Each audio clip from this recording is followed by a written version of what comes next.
I've been collecting cushion mosses now for a number of months and been wondering what's the best way to store them, and I've come to the conclusion is to just keep them somewhere dry and with a bit of light, and they survive perfectly well.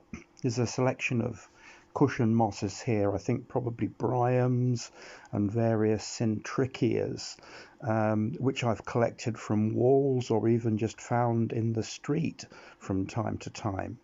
And these are the dry mosses before they're rehydrated, just to see if they've survived.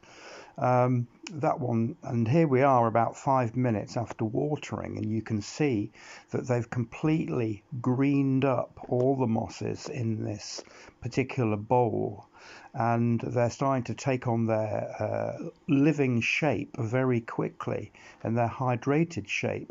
Now these haven't been sprayed, they've been simply soaked in water, having a bit of water added to the bowl, maybe 10 ml. And you can see that they're all gradually taking up water from the base without needing to be sprayed. Now this one here is a really beautiful one. It's got awns, probably a Syntrichia.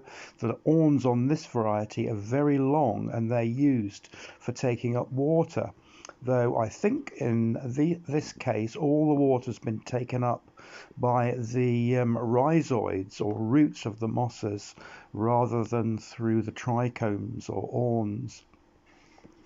This one at the bottom here is definitely a Syntrichia, and it's taken up the water very quickly.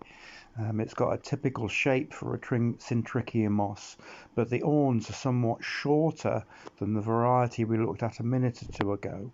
But again, a very beautiful moss and a common one to be found on walls.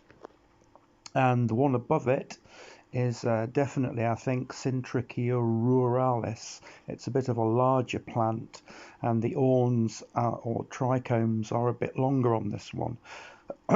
This one in the middle, I think, is probably a bryum, and it doesn't show the doesn't show the trichome structure of other mosses that we've got on this bowl.